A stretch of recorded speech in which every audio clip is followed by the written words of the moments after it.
मुझे पता है आपको ये लग रहा होगा कि 12th में आता था, वैसे नहीं, 12th के अंदर अपना थियोरेटिकल आता था कि फ्रेंकल डिफेक्ट क्या होता है, शॉर्टकट में क्या होता है और ऐसे। लेकिन अब इसके ऊपर न्यूमेरिकल्स आता है, ठीक है। वो मैं आपको प्रीवियस ईयर के बाद में करवा दूंगी इस वीडियो के एंड में। तो सबसे पहले आपको देखना है डिफेक्ट्स, ठीक है, क्योंकि अपन सारे टॉपिक्स को कवर कर रहे हैं और उन सबके प्रीवियस ईयर में आपके साथ में करा था कि देखो मैं ही चाहती हूँ बट टॉपिक वही करें, क्योंकि आप सबको पता है कि ठीक है देखो बहुत सारा डिटेल होता है। ऐसे तो आप सीएसए नेट और वीटा कोर्स कभी भी कंप्लीट नहीं कर पाओगे, लेकिन अपन वो टॉपिक करना चाहते हैं जिसके ऊपर प्रीवियस ईयर तक आया हुआ है। एटलीस्ट अपन वो टॉपिक पहले कर लेते हैं, जो एक्स्ट्रा जो होगा वो बाद में देख लेंगे। मैंने तो ये भी सोचा है कि अपन जब थोड़ा सा मेरा कोर्स थोड़ा सा हो जाएगा ना, तो उसके बाद मेरे आरपीसी कई बार क्या होता है अपने ये जो क्वेश्चन होते हैं अपन आरपीसी असिस्टेंट प्रोफेसर का जो देते हैं ना, तो उसके अंदर ही बहुत सारे इन्हीं में से पूछते हैं। इतना टफ नहीं पूछते हैं केमिस्ट्री से रिलेटेड, बट पूछते हैं, ठीक है। मैं उसके आप क्वेश्चन बाद में कराऊंगी, अभी मैं उसके नहीं जा रही हूँ, मुझे उसको भी पहले पेपर ढूंढना पड़ेगा, फिर उसको मैं करवाऊंगी। फिर अभी अपन प्रिपरेशन जब नेट और गेट की कर रहे हैं उसको अभी नहीं कर रही हूँ, ठीक है।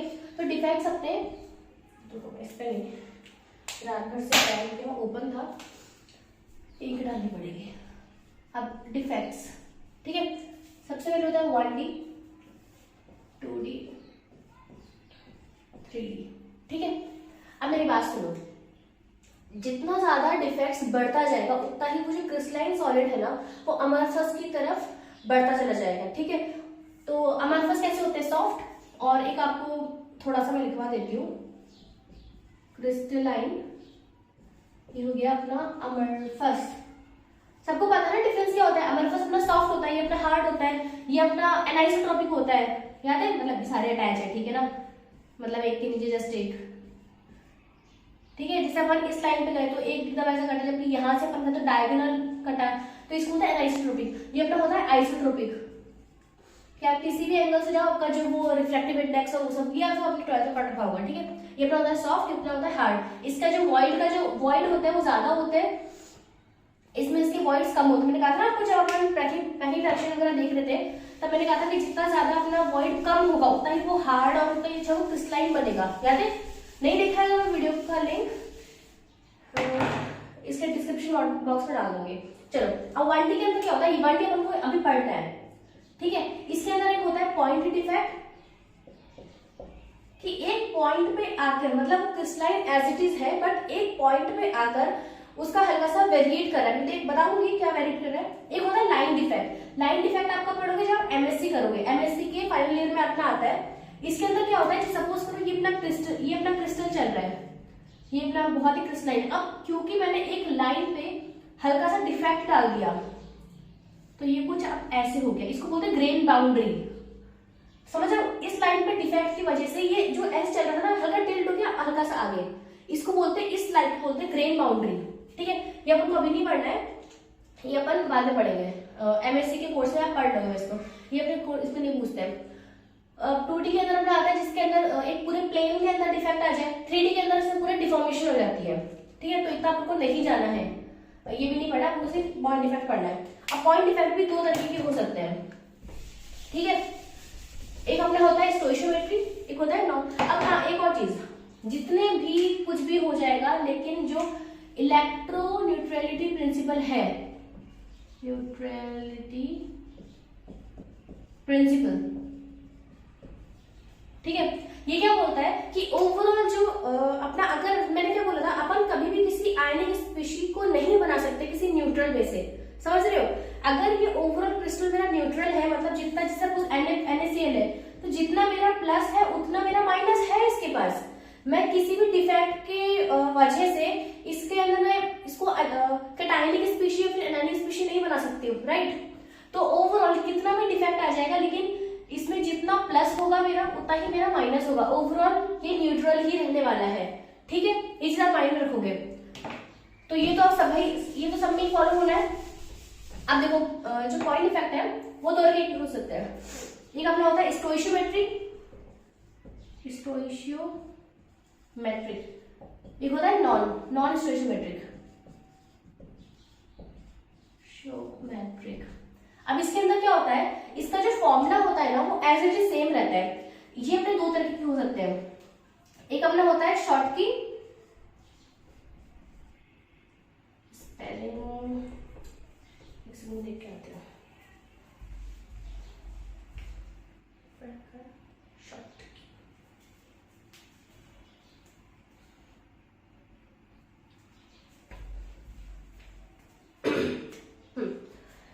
तो स्टोइचमेट्रिक में दो तरीके के हो सकते हैं, एक होता है अपना शॉर्ट की और दूसरे फ्रेंकल। तो एक होता है फ्रेंकल, एक होता है शॉर्ट की। देख लेना यही शायद स्पेलिंग है, हटिए है ना। अब फ्रेंकल के अंदर क्या होता है कि जैसे सपोज करो, मैं यहाँ बता देती हूँ, ये सपोज करो अपना NaCl की बात कर रहे हैं, एक प्लस है उसके पास से माइनस होगा ऑब्वियसली, प्लस माइनस, ये सारे जो सर्कल ना सेम मतलब सेम रेडियस के हैं, मैं बस बता रही हूँ। Na plus plus minus plus minus, मैं इसी में आपको सारा बता दूंगी इसलिए मैं थोड़ा चार लाइन का बता रही हूँ, ठीक है। ये अपना नॉर्मल क्रिस्टलाइन है, NaCl मान लो, ठीक है, प्लस की जगह Na प्लस माइनस -0। अब फ्रेंकल में क्या होता है ना कि एक जो कैटायन है वो अपनी प्लेस से हट के इसके इंटरस्टिशियल साइड, इसको बोलते हैं इंटरस्टिशियल साइड, यहां चला जाता है। Overall plus and minus still same है, मतलब फॉर्मूला तो सेम रहने वाला है। ओवरऑल जितना प्लस था उतना ही माइनस में भी है, न्यूट्रली ये तो हो ही रहा है, मिटा दिया, चलो ठीक है। और दूसरी चीज, जो डेंसिटी इसके पास पहले से थी वो डेंसिटी सेम रहने वाली है, यही इंपॉर्टेंट टॉपिक है क्योंकि इसी पे ही अपने क्वेश्चन होने वाले हैं, ठीक है ना, कि डेंसिटी इसमें सेम रहने वाली है, ठीक है। अब ये किस टाइप के क्रिस्टल करेंगे, जिनका R/R का जो रेशियो होगा वो लो होगा, मतलब कि जिसका कैटायन बहुत छोटे साइज का हो या फिर एनायन का साइज बहुत बड़ा हो। अगर एनायन का साइज बहुत बड़ा होगा तो इनके बीच में गैप ज्यादा होगा, कैटायन छोटा सा है वो इसके अंदर चला जाएगा, ठीक है। तो ये अपना लो रहना चाहिए। अब शॉर्ट की कौन सा होता है, शॉर्ट की के अंदर क्या होता है कि एक प्लस और एक माइनस ये दोनों गायब हो जाते हैं, मतलब ये दोनों चले जाते हैं, स्टिल न्यूट्रल है, ठीक है। इसके अंदर अपना जो फॉर्मूला है, मतलब फॉर्मूला मतलब मेरा ये होता है, सपोज करो मैंने A4 और B4 लिया, ठीक है, मैं इसको सिंपलेस्ट में कर सकती हूँ AB। अब सपोज करो मैंने एक प्लस हटा दिया एक माइनस हटा दिया, ये हो गया A3B3, स्टिल मेरा ये क्या है, AB है सिंपलेस्ट फॉर्म में, तो ठीक है। तो मेरा ये फॉर्मूला भी सेम रहने वाला है। इसके अंदर डेंसिटी मेरी डिक्रीज कर गई क्योंकि दो चीज चली गई है ना, मास पर यूनिट वॉल्यूम बढ़ गया है ना, सॉरी कम हो गया, नहीं मास, देखो डेंसिटी क्या होती है, मास एंड वॉल्यूम, ठीक है। मेरा मास मतलब जो भी मेरे जो कैटायन स्पीशीज है वो गायब है, मास मेरा कम हुआ है, वॉल्यूम स्टिल सेम है, तो मेरी डेंसिटी भी डिक्रीज कर जाएगी ना, ऐसे, ठीक है। और ये मेरे किस टाइप के देंगे, जिनका R/R का रेशियो मेरा हाई होगा, जैसे सीजियम Cl। इसमें क्या होता है, क्योंकि बहुत ज्यादा मतलब दोनों का ही रेडियस बहुत ज्यादा बड़ा होता है, तो इस वजह से क्या होता है, इनके रिपल्शन की वजह से दोनों चले जाते हैं, लाइक ताकि, और इनका कोऑर्डिनेशन नंबर भी हाई होता है, हाई क्यों, क्योंकि ज्यादा हाई है तो इसके अंदर रिपल्शन ज्यादा होगा, तो दोनों वो चीज चले जाएंगे, इनके अंदर कोऑर्डिनेशन नंबर लो रहता है, ठीक है, तभी इसके इंटरनेशनल जाना इजी हो जाएगा। चलो स्टोइचमेट्री में इतना ही पढ़ना था हमको।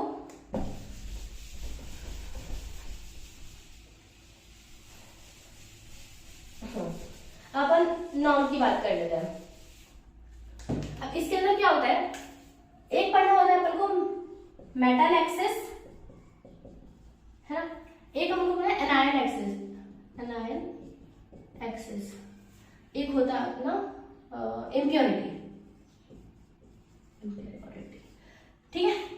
अब एनायन एक्सिस मेटल एक्सिस का क्या मतलब है कि या तो मैं ऐसा करूं कि मैं कैटायंस का नंबर बढ़ा दूं, ठीक है, या तो मैं ऐसा कर लूं, या फिर मैं एनायन को कम कर दूं।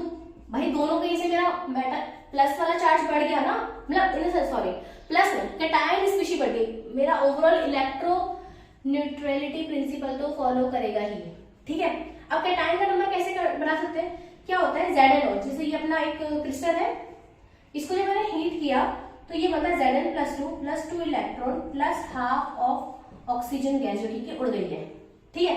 अब क्या होता है, मैंने बता दिया, अच्छा चलो मैं वापस बनाती हूँ, minus plus minus plus minus plus plus, भाई देख लेना थोड़ा सा, चलो ये भी तीन बहुत है।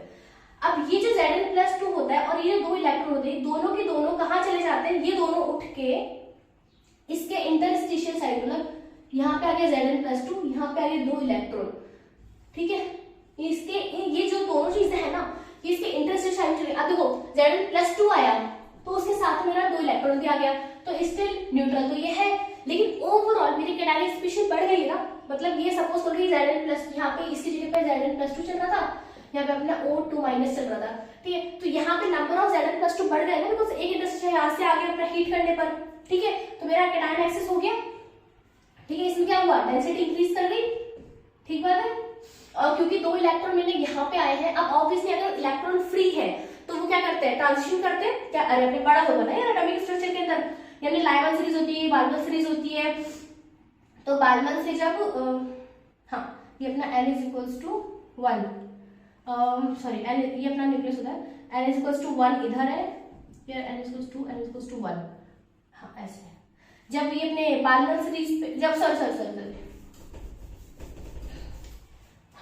अब इलेक्ट्रॉन अगर फ्री है तो ऑब्वियसली ट्रांजिशन करेगा, ट्रांजिशन कहाँ करेगा, लाइमन से बाल्मर, मतलब कि ये अपना N=1 है लाइमन सीरीज, N=2 ये अपना न्यूक्लियस है, इधर पड़ा होगा ना न्यूक्लियस स्ट्रक्चर के अंदर। अगर किसी भी इनफाइनाइट से N=∞, इंफिनिटी से अगर 2 पे आता है इसको बोलते हैं बाल्मर सीरीज, ये अपना विजिबल रेंज के अंदर होती है। तो अगर ये विजिबल रेंज के अंदर शो करेगा तो इतनी से कलर हो जाएगा फाउंड, तो इसलिए ये मेरा शो करता है येलो कलर जो ZnO वाला है, ठीक है। कलर आप कभी भी याद नहीं कर सकते हो, ये उस इलेक्ट्रॉन के ऊपर है कि वो इलेक्ट्रॉन कितनी एनर्जी पर है, क्या उसका ट्रांजिशन हो रहा है, क्या वेवलेंथ वो इम्पार्ट कर रहा है, ठीक है, वो उसके ऊपर है। वो आप किसी को भी ऐसे देख के बता सकते हो येलो कलर करेगा या फिर कैसे, ठीक है। ये कोई फ्लेम टेस्ट नहीं है कि प्री डिफाइंड इसका कलर हो। तो अपना ये हो गया कैटायन नंबर एक्सेस में। अब एनायन को मैं कैसे कम कर सकती हूँ, एफ सेंटर जैसा कुछ आपने पढ़ा था, उसके ऊपर क्वेश्चंस बहुत आते थे, है ना, वही यही है। चलो अब इसके अंदर क्या होता है ना, मुझे करना है एनायन को कम करना है। मतलब क्या होता है मेरे जो, अब ये सपोज कर लो मेरा NaCl चल रहा है, ठीक है, इसी को कर लो, ये अपना सिंपल NaCl मॉलिक्यूल है, एकदम क्रिस्टलाइन लग रहा है, मतलब लग तो नहीं रहा होगा लेकिन मान लो, ठीक है, ये अपना NaCl है। अब इसको जब मैं सोडियम की ही वेपर में हीट करूंगी, NaCl को ही सोडियम की वेपर में जब मैं हीट करूंगी तो होता क्या है कि ये जो Na है ना, तो ये मेरा Na कन्वर्ट होता है Na+ में प्लस इलेक्ट्रॉन में। भाई मेटल है, इजिली इलेक्ट्रॉन रूल्स करेगा, तो अपना हीट के प्रेजेंस में इसे Na+ बना ले। अब ये Na+ क्या करता है, ये जो Cl- है ना यहाँ पे, इसके साथ मिलके ये तो अपना सॉल्ट बना लेता है NaCl, ठीक है। अब Cl यहाँ से चला गया तो इस Cl की जगह पे मेरा ये जो इलेक्ट्रॉन है ना ये आ जाता है, ठीक है। ओवरऑल न्यूट्रल दिख रहा है आपको, Cl- ये इलेक्ट्रॉन आ गया। अब क्योंकि इलेक्ट्रॉन फ्री है ऑब्वियसली ट्रांजिशन कर सकता है, तो ये मेरा ट्रांजिशन करता है और ये मुझे कलर देता है, ठीक है। अब थोड़े बहुत कलर्स होते हैं, ये कलर किसके दे रहा है, पहली चीज इलेक्ट्रॉन किसका है, इस सोडियम वेपर का, ठीक है, इसका इलेक्ट्रॉन मेरा यहाँ पे है। लेकिन कलर की जो प्रॉपर्टी होगी वो इस वेपर के ऊपर नहीं है, वो उस इलेक्ट्रॉन के ऊपर है कि वो उस क्रिस्टल में जाके कौन सी एनर्जी पर एग्जिस्ट कर रहा है। इसीलिए NaCl KCl शायद ये पिंक कलर करता है, LiCl आई थिंक मेरा कलर यहाँ डिफाइन है, देख के आती हूँ, LiCl वॉयलेट,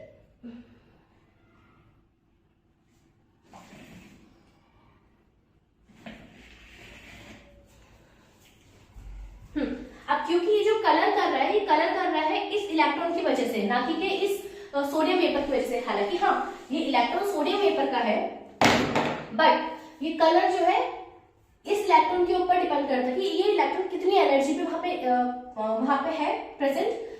तो जब अपन NaCl का क्रिस्टल लेंगे तो ये करेगा येलो कलर, जब आप KCl करोगे तो ये हो जाएगा पिंक, जब आप LiCl करोगे तो जाएगा वॉयलेट कलर, ठीक है। कलर डिपेंड करता है क्रिस्टल के ऊपर, लेकिन इलेक्ट्रॉन किसका है, वेपर का। चलो ठीक है, ये अपना हो गया। अब नॉन स्टेबल, अब ये वाला है एनायन एक्सेस। अब एनायन एक्सेस कैसे कर सकती हूँ मैं, कैटायन कम कर दूं, या तो मेरा कैटायन कम हो जाए या फिर मेरा एनायन ही बढ़ जाए। अब क्योंकि एनायन का साइज बहुत बड़ा होता है, एनायन को किसी क्रिस्टल पे मतलब ऐड करना थोड़ा टफ होता है, तो ऐसी अब तक मैंने कोई एग्जांपल देखी नहीं है, मैंने क्या मतलब अब तक नहीं देखी है, तो ये अपन नहीं पढ़ेंगे। कैटायन डिक्रीज हो सकता है, हम कैटायन में क्या डिक्रीज होता है, ये कौन करते हैं, जिनका वेरिएबल ऑक्सीडेशन स्टेट होता है, जैसे FeO। FeO में क्या होता है, आयरन मेरा +2 में भी प्रेजेंट होता है, +3 के अंदर भी प्रेजेंट होता है, ठीक है, अब इसी को इमेजिन कर लो भाई कि अगर यहाँ पे ये सारे Fe +2, ये सारे +2 वाले मान लो, +2, ये -2, ये +2, -2, 2, ठीक है। अब सपोज करो मैंने एक +2 को हटा के, मतलब आयरन +2 को हटा के +3 कर दिया, है ना, और एक प्लस को गायब कर दिया और इसको मैंने +3, समझ में आ रही बात? मैंने एक +2 को हटा के 2 को +3 कर दिया, तो ओवरऑल मेरा स्टिल न्यूट्रल है। ये अपना है O2 -2, बाकी ये सब ये वाला है, ठीक है ना, 2 2। तो इसमें क्या फॉर्मूला तो मेरा चेंज हो गया ना, मैंने +2 को हटा के +3 कर दिया, ऑब्वियसली मेरा फॉर्मूला चेंज हो गया है। तो पर नॉन स्ट्रेच मेरे सही रहे, चलो ठीक है। ये अपने कैटायन की वैकेंसी हो गई, कैटायन की वैकेंसी हो गई, it means overall number of anion बढ़ गए, चार्ज तो सेम ही रहना है, ओवरऑल नंबर ऑफ एनायन बढ़ गए ना, तो मेरा एनायन एक्सिस भी हो गया, ठीक है। और अपने ये अपने कौन से शो करेंगे, एक मेरा पीबीओ भी ये चीज कर सकता है, पीबीओ क्या होता है +3 और +4 में वेरिएबल ऑक्सीडेशन स्टेट जो भी शो करेंगे वो ये वाली चीज कर पाएंगे, ठीक है।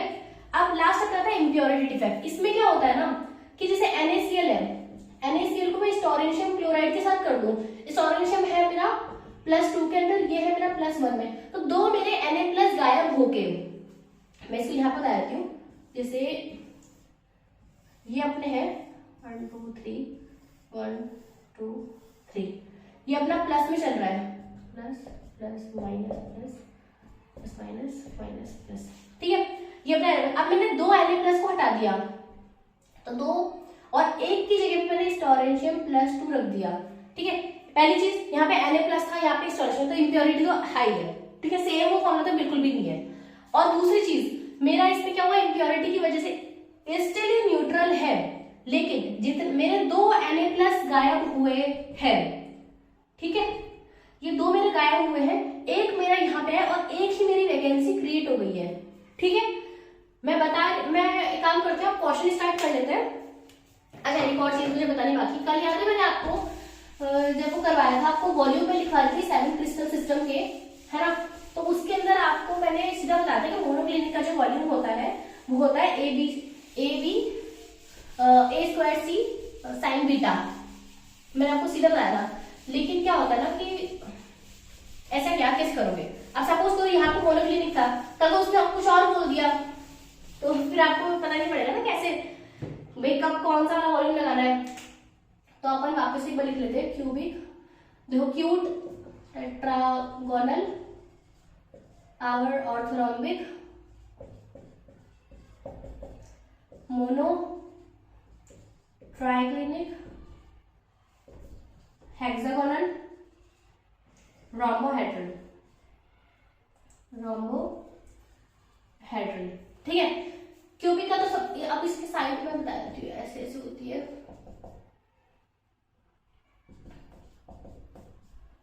इसमें कोई भी साइड इक्वल नहीं होती है। एक बार तरीका बता देती हूँ कि आप किस तरीके से हल्का हल्का याद करना है, बाकी आपको याद तो आपकी करना है, और मैं एक्सपेक्ट करती हूँ तो आप याद कर ही लोगे। ये अपनी साइड से अपने याद करना ऑलरेडी सीख लिया था, ठीक है। इसका वॉल्यूम अपना था A3, है ना, टेट्रागोनल के इनके 3 तो इजी हैं, इसका है, अब 2 साइड इक्वल है तो A²C, भाई दोनों को ये दो ना, भाई बेसिकली वॉल्यूम क्या होता है, A × B × C, यही होता है ना, तीनों साइड अलग है तो ABC, इसका वॉल्यूम हो गया, ये अपन वॉल्यूम कर रहे हैं, ठीक है।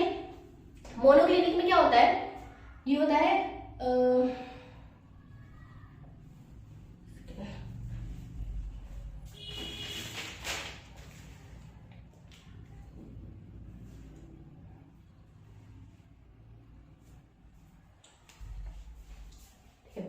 तो मोनोक्लिनिक क्या होता है, ABC साइन बीटा, बीटा वो ऑलरेडी देगा आपको एग्जाम में। देखो मेरी बात सुनिए, होता क्या है, होता ये है कि अगर अपन, मैं इसकी बात करूं ना, सपोज मेरे पास ये रेक्टेंगुलर है, मान लो पैरेललोग्राम मान लो, ठीक है।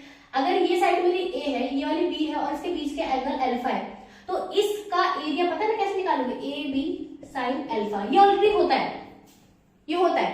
अब अगर मुझे इसका वॉल्यूम निकालना है तो मैं क्या करूंगी, ये जो हाइट होगी इसकी जो C, तो मल्टीप्लाई बाय मैं C कर दूंगी, तो मेरा भाई अपना क्या होता है, base, area of base into height, ये जब करते तभी तो अपना वॉल्यूम आता है ना, अपन पूरा अपने मेंसुरेशन वगैरह सब पढ़ के आए, तो ये आप ऐसे करते हो, ठीक है, तो यहाँ पे आएगा ABC साइन बीटा। भाई A और C एक इसका फेस का मैंने कहा था मोनोक्लिनिक का हल्का सा टिल्टेड होता है, मैंने याद करना बता देना आपको ऐसे। और इसके अंदर अपना दो एंगल इक्वल होते हैं 90 डिग्री के, और एक एंगल अपना इक्वल नहीं होता है 90 डिग्री का। तो जो नहीं इक्वल होता है ना, ये वही एंगल है। ठीक है, तो ये अपना A, ये हो गया B, ये हो गया बीटा, जो कि इक्वल नहीं है 90 डिग्री के।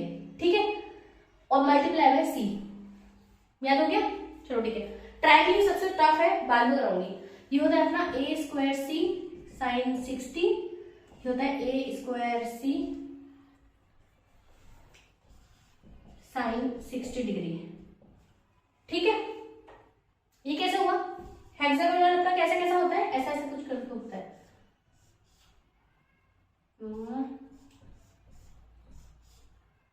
ये ऐसे कुछ जोड़ के देना अपन। ठीक है, अब मेरे पास में होता क्या है, ये यूनिट सेल नहीं है, ये सिर्फ शेप है। ठीक है, अब होता क्या है, ये ऐसे होता है। इसका जो ये वाला चौकोर दिख रहा है ना आप, ये वाले, समझ में आ रही बात? ये तो बीच हो गया, ये आगे क्या हो गया, ये दिख रहा है आपको, ये वाला चौकोर जो हाईलाइट मैंने जो किया है ऐसे करके, बेसिकली ये है यूनिट सेल इसका। ठीक बात है, ये इसका मिडिल से अपन इसको ऐसे जोड़ते हैं, ये चौकोर इसका यूनिट सेल। अब मेरी बात सुनो, ये एंगल कितना होता है, ये पूरा ये होता है 120, तो ये हुआ 60। तो अब A और A ये तो इक्वल है, तो हो गया A स्क्वायर साइन 60। यहां से आ गया, हाइट कितनी है C multiply A square C sine 60, volume आ गया ऐसे। ठीक है, ये याद कर लो। चलो ठीक है, थोड़ा बहुत प्रीवियस ईयर के क्वेश्चन कर लेते हैं, इतना काफी होगा। डिफेक्ट्स और इसमें इतना मुझे बताना था ताकि आपको, अरे हाँ ट्राइक्लिनिक, बाकी सॉरी ट्राइक्लिनिक रह गया है। ठीक है, ये अपना होता है 1 minus cos square alpha minus cos square beta minus cos square gamma plus 2 cos alpha cos beta cos gamma की पावर हाफ। मैं एक बार और चेक कर लेती हूँ।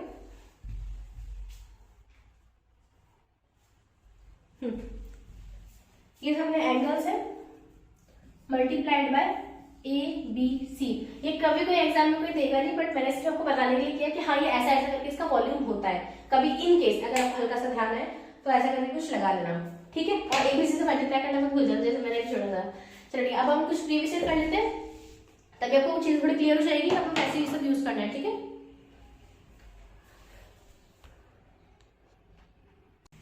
हम लोग कुछ प्रीवियस ईयर कर लेते हैं। चलो ठीक है, स्टार्ट करते हैं। फर्स्ट क्वेश्चन है कैल्शियम क्रिस्टल में FCC है मतलब Z = 4। ठीक है, the angle between FCC with edge length A दे रखा है मुझे।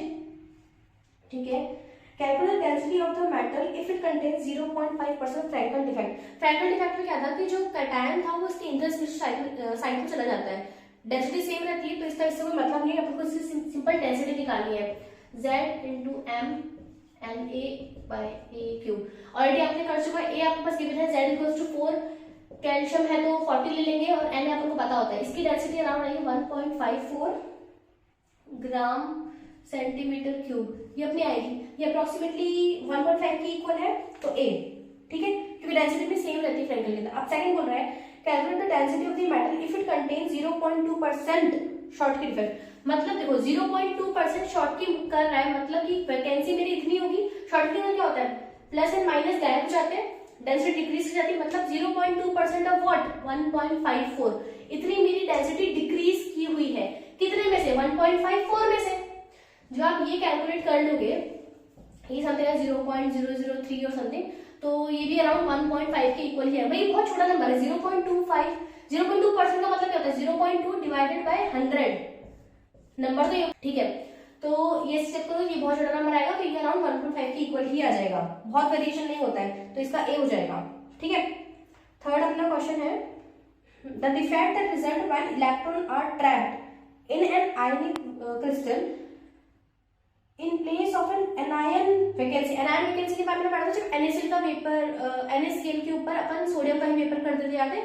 उसके अंदर Cl- एनायन जाके वहां पे इलेक्ट्रॉन आते हैं, वहां पे एफ सेंटर प्रेजेंट होता था, ठीक है, तो ये एफ सेंटर वाला है। See if NaCl is doped with 10, चलो ये मैं आपको बता रहा था ना इम्प्योरिटी के अंदर।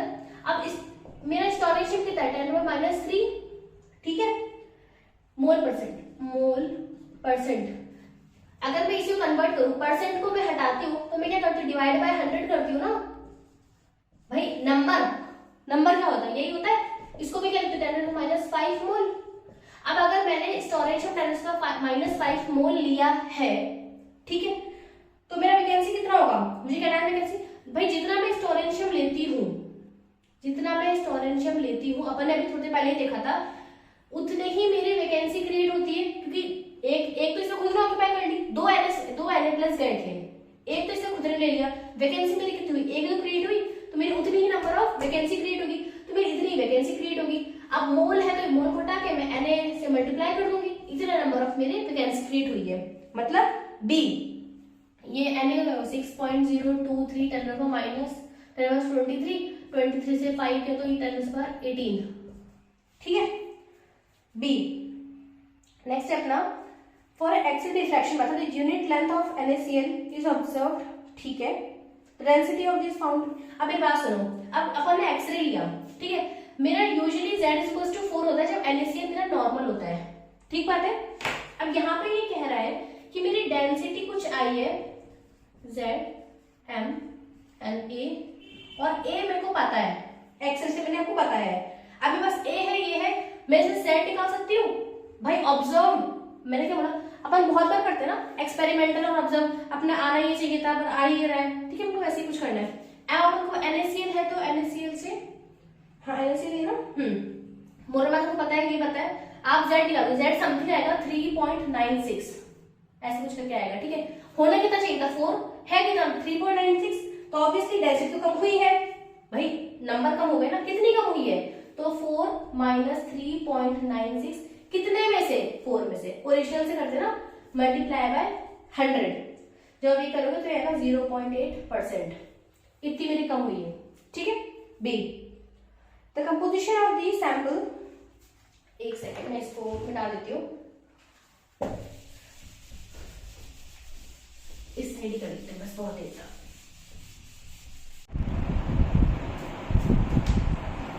ठीक है, तो नेक्स्ट अगला क्वेश्चन था, the composition of Fe and O, this is given 0.93, this is given 1.00, ठीक है। अब इसको आप ऐसे करना शुरू किया, Fe ये +2 में प्रेजेंट होता है एंड +3 में प्रेजेंट होता है, ठीक बात है, तो +2 मल्टीप्लाई बाय समथिंग, मैंने x मान लिया कि x नंबर ऑफ मेरा Fe+2 प्रेजेंट है, तो +3 मल्टीप्लाई बाय, तो +3 कितने प्रेजेंट होंगे 0.93 minus x which is equals to -2, क्योंकि -2 मेरा ऑक्सीजन का चार्ज होता है और प्रेजेंट कितना है 1.00 विच इज इक्वल्स टू 1, ठीक है। अब इसको थोड़ा सॉल्व कर लो, 2x + 3 × 0.93 minus 3x which is equals to -2। यहाँ से आप x की वैल्यू आराम से फाइंड आउट कर सकते हो, 2x ये हो गया अपना -x, ये हो गया -x, ठीक है, और -x से मिल जाएगा तो ये हो जाएगा +x, ये इसको फिर ले लो, देन इसको बस इसमें से ऐड कर देना, ये जब ना आ जाएगा तो x की वैल्यू कुछ आ जाएगी अपने पास, और x की वैल्यू आएगी मतलब ये कितना है +2, और 0.93 माइनस जब मैं x करूंगी तो मेरा कितना आएगा +3, ये सब अपने नंबर है, इसमें से कितना प्रेजेंट है, फ्रैक्शन में मैंने परसेंटेज ना, तो अब परसेंटेज ये अपना सपोज करो ये मेरा आया है y 0.93 माइनस x, तो y डिवाइडेड बाय 0.93 × 100, जब मैं ये करूंगी ना तो मेरा आ जाएगा परसेंटेज, तो परसेंटेज मेरी कुछ आएगी अराउंड 15% के अराउंड ये आएगा, मैंने कैलकुलेट किया हुआ है, तो ये अपना नियरेस्ट है a से 11.5%, तो मेरा वही आंसर हो जाएगा। सेकंड है हाँ ठीक है, अब ये भी सेम वही है 0.98 एंड ऑक्सीजन ये भी वही +2, x ऐड कर लो +3, 0.98 minus x which is equals to -2, यहाँ से मेरा x फाइंड आउट हो जाएगा, x फाइंड आउट होने के बाद मेरा समथिंग x मिला आएगा 98 आएगा, 98 मेरा x आएगा 98, तो मेरा ये होता है, ये आ जाएगा नहीं, यहाँ से अपना x फाइंड आउट हो जाएगा। देन उसके बाद मेरा x जो आएगा वो होगा मेरा निकल प्लस 2, जो y वो होगा 0.98 माइनस x। ये मेरा आराम से कैलकुलेट है। जो y होगा इसी को डिवाइड बाय जब मैं 0.98 करूंगी मल्टीप्लाई बाय 100 करूंगी तो ये मेरा आ जाएगा परसेंटेज। तो ये मेरा आएगा 96 एंड 4%। ठीक है, इसके अंदर जो निकल प्लस 3 आता है ये मेरा आता है 96 एंड 4% ना। हाँ ठीक है, हाँ हो जाएगा। ठीक है, अब है AB crystallization of rock salt. ठीक है, इसमें मुझे ये सॉल्व कराती हूँ। इसमें आपको 2-3 कंसेप्ट लग रहे हैं। रॉक सॉल्ट का मतलब क्या हुआ, Z इक्वल्स टू 4। ठीक है, इसमें mass already molar mass already given है कि मोलर मास मेरा है 6.023 Y। यूनिट क्या होती है, ग्राम मोल इनवर्ट। इसी को मैं कन्वर्ट कर लूंगी किलोग्राम में, तो इसको मैं 10 टू पावर -3 से मल्टीप्लाई करूंगी किलो। तो मुझे देखो यूनिट क्या चाहिए, डेंसिटी किलोग्राम मीटर क्यूब पर मीटर क्यूब।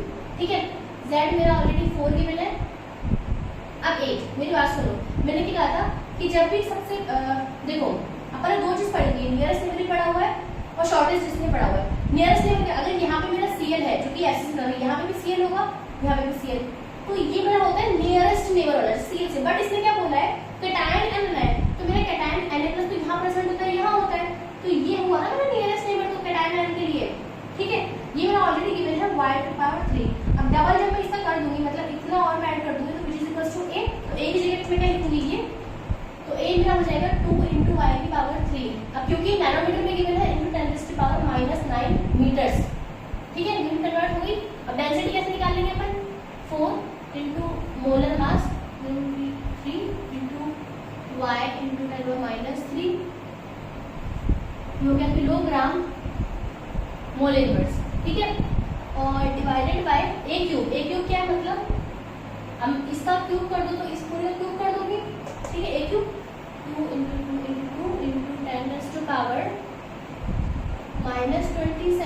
× y 6.0 Na से तो करना पड़ेगा ना, 23 मोल इनवर्स से मोल इनवर्स कट गया। ये सब अपना चल रहा है, यहाँ तक आ गया अपना मीटर क्यूब के अंदर, है ना। y से y कट गया, 6 इससे ये कट गया और 4 2। ठीक है, बचा क्या 10। इसको जब सॉल्व करो 10⁻⁻4 आएगा। ये जब ऊपर जाएगा मेरा पॉजिटिव हो जाएगा तो फिर डेंसिटी कितनी आ जाएगी, 10⁻⁴ × 10⁻³ divided by 2 kilogram metre cube. इसको सॉल्व करो 10/5, इसका हो जाएगा a। ठीक है, अब इसने बोला है if the major density is 20, अगर ये 5 ना होगी मैं 20 होती डेंसिटी तो कौन सा डिफेक्ट होता। फ्रैक्टल में तो डेंसिटी सेम रहती है, उसमें कोई फर्क पड़ेगा नहीं। शॉर्टकी के अंदर दोनों कैटायन है, दोनों वेकेंट जाते हैं तो उनकी डेंसिटी और कम हो जाती है, डेंसिटी तो और नहीं बढ़ सकती है। मेटल एक्सेस ये होता था सिंक वाला कि Zn का ऑब्जेक्ट करके Zn प्लस टू अपने इसका इंडर से चाहे करता, इसका कैटायन बढ़ जाता है, कैटायन बढ़ता है डेंसिटी बढ़ जाती है। ठीक है, इसको हो जाएगा B। अब है which of the following statement is incorrect. Frenkel defect is cation vacancy and cation इंडर। हाँ ठीक है, कैटायन अपनी जगह को छोड़ के इंडर से चलाते तो कैटायन की वैकेंसी हो गई। ठीक है, ये सही बात है। Fractal defect is anion vacancy नहीं, ये क्या लॉजिक है कि एनायन को तो कोई फर्क नहीं पड़ता, एनायन तो उस जगह पे ही है, यहाँ पे माइनस था, यहाँ पे इसका प्लस था, समझ रहे बात को, माइनस तो यहाँ से यहाँ चला गया, एनायन को फर्क नहीं पड़ा ना, तो 20 को डेंसिटी तो सॉलिड में अनचेंज हाँ सही बात है, फ्रैक्टल में अनचेंज रहती है, density solid decreases in short की। हाँ सही बात है, शॉर्ट की दोनों प्लस और माइनस चले जाते हैं, दोनों डेंसिटी कम हो जाता है। चलो आपके इसकी क्वेश्चन आपके हो गए होंगे और इसके बाद थोड़े से टॉपिक्स और बाकी 1-2 टॉपिक और बाकी पूरा सॉल्यूशन कंप्लीट हो जाएगा। ठीक है, प्रीवियस ईयर आपके 7 मिनट हो रहे हैं, तो कंफ्यूजन हो तो प्लीज कमेंट कर देना। Thank you.